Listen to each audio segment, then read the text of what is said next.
Good morning, Namaste all. Welcome to Sante Shunya live talk show. So here we are going to study through the Shunya Open University of Learning, the Ekotara Agama. So before going to the chapters, let's start our 9 to 0 practice. Reverse count.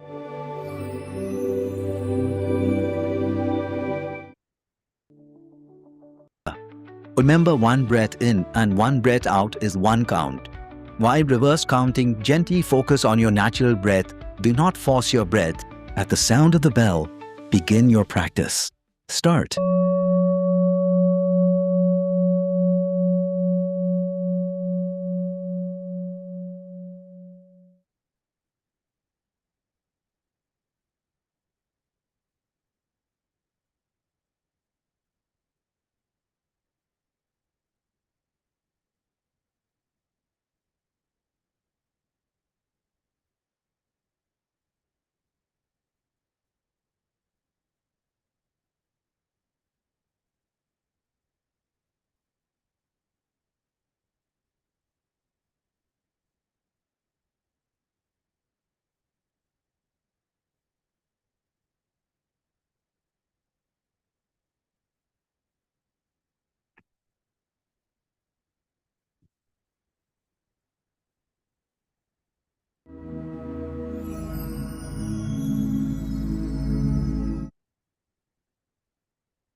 So we are going to study the Ekotara Āgamas. Āgamas as it is translated into Chinese by Gautama Sankadeva, Tripitaka Acharya of Kapisha, Eastern Jin Dynasty, translated from Chinese to English by Sutra Translation Department under the guidance of Dhanacharya Nagativa, that is Dr. Lim Dr. Ekotara Āgamas, Volume 28, Chapter 36, Sravana Dharma, Listening to the Dharma. Year 36.1. That's how I heard. At one time, the Buddha was staying in Sravasti at Jadevana in Anathapindida's ashrama. At that time, the Bhagavan said to the bhikshus, listening to the Dharma at the right time have 5 punyas, and by receiving it in due order, nothing is lost. What are the 5? First, one hears what one has not heard before. Second, having heard it, one recites it again. Third, one's view does not become distorted. Fourth, one has no more vicikitsa. At fifth, one immediately understands the profound artha. Listening to the Dharma at the right time has 5 punyas. Therefore, O Bhikshu, you should seek upaya and listen to the Dharma at the right time. Thus, O Bhikshus, you should train yourself. When the bhikshus heard the Buddha's words, they followed it with joy. EA 36.2.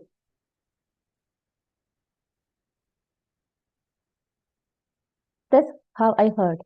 At one time, the Buddha was staying in Sravasti at Jadevana in Anathapindida's ashrama. At that time, the Bhagavan said to the bhikshus, constructing a bathhouse have 5 punyas. What are the 5? First, it removes vayu. Second, illness or curse. Third, it removes dust and fur. Fourth, the kaya becomes light and agile. And the fifth, one attains a robust and a clear complexion. These bhikshus are the 5 punya of constructing a bathhouse. Therefore, O bhikshus, if the Chahu Parishada wishes to seek these 5 punya, they should seek upaya to build and establish bathhouse. Thus, O bhikshus, you should train yourself. When the bhikshus heard the Buddha's words, they followed it with joy.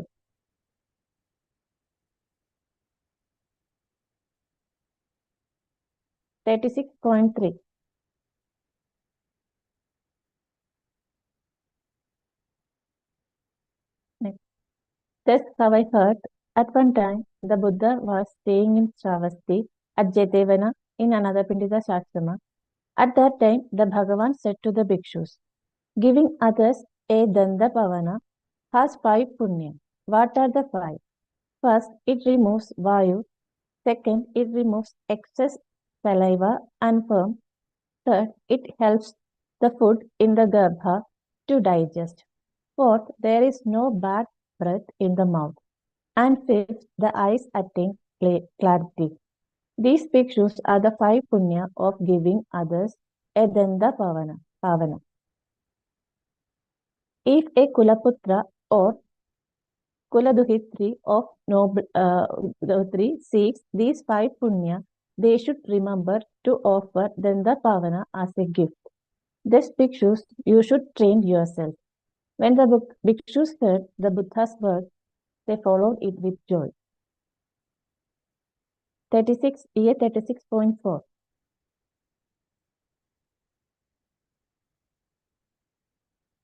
That's how I heard.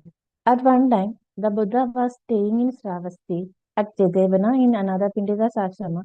At that time, the Bhagavan said to the bhikshus, have you ever seen a cattle butcher who, through his bhoga, later attains the status to ride a carriage on horses or on elephants? The bhikshus replied, no, Bhagavan.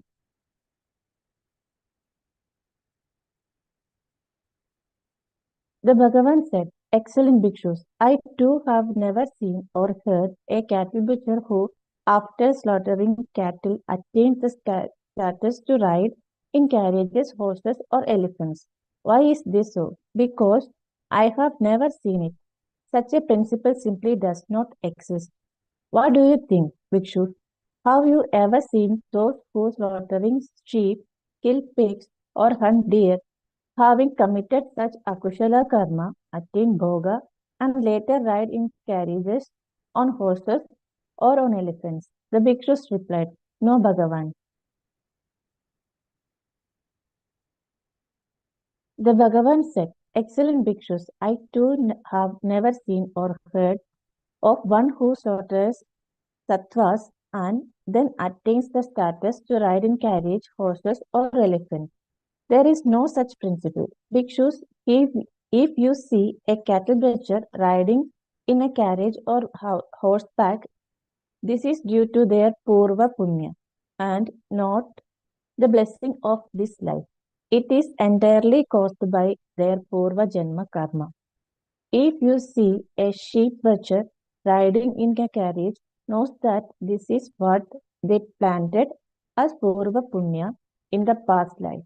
Why is this?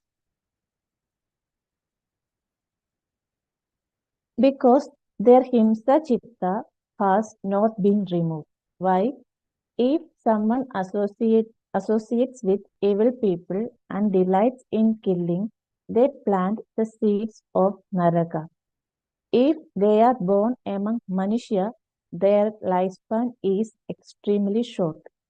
Furthermore, if someone delights in stealing, they plant the seeds of naraka, just like that butcher who buys cheaply and sells dearly. Deceiving people and not following the Sattdhamma, a butcher is like this. Because of himsa chitta, they incur their guilt and offense and do not attain the status to ride in carriages, horses, or elephants. Therefore, bhikshus, you should give rise to maitri towards all sentient beings. Thus, bhikshus, you should train yourself. When the bhikshus heard the Buddha's words, they followed it with joy. So, we can go to this chapter with my understanding. Can you please show me the first 36.1? Okay, in this 36.1, it is shown, they said that there are five punyas. So, we just have to see what are the five punyas mentioned here. The first, it is said that when we hear the dharma, this is a dharma we are never hearing. So, the first merit we received from hearing a dharma is that we are hearing something that is we are never heard before. So, it is like because when we the first step of learning is when we are here. The first step is that we are hearing something like. So, Shravana is the first step. By listening to some dharma, some people have changed from that first step. So we know that already there is two kinds of merits, like celestial merits and supreme merits. So through this knowledge or by wisdom, we will get the supreme merit. So it is the merit will not diminish; it will increase by day. So here Buddha talk about five punyas. The first one is that we are hearing the teaching we never heard before. So only through that point we can learn many things, like that we have some ignorance, or we have do not have some knowledge in some areas. But when hear this, or we have some confusion, when hear this dharma, all these confusions and all his ajnada, it will go. So it is like that. So the second one is, having heard it, one recite it again. So that is, doctor always said you should practice, because when we learn Shunya, or we learn the teachings of Sutra, we just we learn and let it go, something like that. Some people. So it is not like that. When we hear something or we learn something, we just again read, again we have to read, or we again go through the practice and everything like that. So second step is, when we hear or we learn something, we again reciting that. So through that process, we should learn more. So the third one is, one's view does not become distorted. So when we continuously learning something, then our misunderstanding will go on. So the fourth one is, one has no more vichikitsa. So the doubts, when we have learned something, we already have some doubts on that. But when we continuously learning and we have to practice that, the doubts will automatically go on. And the fifth one is, one immediately understand the profound artha. So that is the final thing, because that is the stage of the awareness. Because when we go to these four steps, at the final, we learn or we understand the artha. So by understanding the artha, that our life is going to change or going to transform. So this is the five merits that we should get from the only from the listening of Dharma. So in the next chapter also, they are also mentioning some merits that due to building a bathhouse. So because when we go to the Agamas, how clearly they are mentioning that we have to, what is the importance of maintaining such things in a proper or neat way. Because it's already said that when we constructing a bathhouse, what's it? The wind. It removes the wind, like that. The Vayu will be clear, not polluted.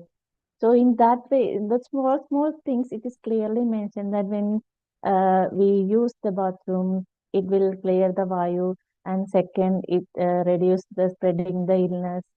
So it is clearly mentioned that how our daily life, how we have to keep the neatness in our life. So that is the thing mentioned in the second chapter. And in the third chapter also, it is like already said that what is the importance of Danda Pavana. So here that's also mentioned that it removes the bad smell, vayu, and it cleans our mouth, and also the digestive system. So it's very nicely illuminating that all things that we should follow in our daily life. The small things, but that the small things are the actually they are the basic, that is the roots of our spiritual life. So all the activities we done in the that's our daily routine. When we do with that awareness or with our dedication, it becomes a sadhana. Like it is that our spiritual practice, not just sitting and meditating is not like a spiritual thing. When we are doing the whole daily routine with awareness, that is a part of our spiritual journey. And also, after this chapter, it's mentioned that one talked about the story of a butcher. So it just mentioned some words that it's Purva Karma Punya. So what is this Purva Karma Punya? They are mentioning that it's our past life. Actually, in the past life, sometimes they said that many years back. Some people thought that it's many years back or like that. But in when we connect it to our daily life, because when I am talking, so when I start the session at 9 a.m. Na, so now it's almost I think it's 9:15. So already 9 and 9:50. So when we pass 1 second, it already become our past life. So 9 a.m. become my past life, like right. So when we do something in the 9 p.m. 9 a.m. So it's also a part of my past life. So when we do anything like that, if we are not taking caring our health or I am not taking food on time, so that will affect my whole health, right? So that is also a past karma because that past karma affects in my future and my daily life, in my health, everything. So when we should always aware about our activities because when we are do our dharma, we should do it with awareness and we should do it properly. Otherwise, it will create bad karma. It's already in the Mahanapana Smriti already mentioned that when the bad karma is created, when we are doing some activities or we are doing the dharma without awareness, like that we are not able to know the nature of our breath, then it is a bad karma. So just think that how many bad karmas we are creating daily. So through our teachings and through the shunya practices, we are removing or we are cleansing that bad karma. So what we are doing the first is we should understand when we have some it is like said that we have some vasanas like we have some characteristics like we are doing like this, we are thinking like this. Sometimes it is not a part of this current life. Maybe it's a part of our past life. Because it is very important that when some people have the childhood traumas, right? But some people have the trauma started from the womb of his mother because when a mother is pregnant and that baby inside the womb already have affected the mental health or the physical health of that mother. So that the happening or the traumas or the karma is happening there itself before entering into this earth. So we should always take care of these all things. Our past karma is very affected because that is why we have some defects or have some emotional problems because we have faced some challenges from by birth. So through our journey, we should go through many traumas and experiences. So we should remove that. How we can remove this? By only practicing our shunya or reciting. When we learn, we just go to recite. After continuously reciting, we already remove our doubts, and at the final, we should come to a stage that we have to aware about these all things. When we aware about what is our correct problem or what is the correct issues with us, then we should able to rectify and we should able to transform ourselves. That is the journey that we are going through our shunya and this sutra talks. So that is the things I have to share with you all through these chapters. So I think we can if you have no any questions, so we can end the session. So thank you all listeners, thank you so much, thank you all.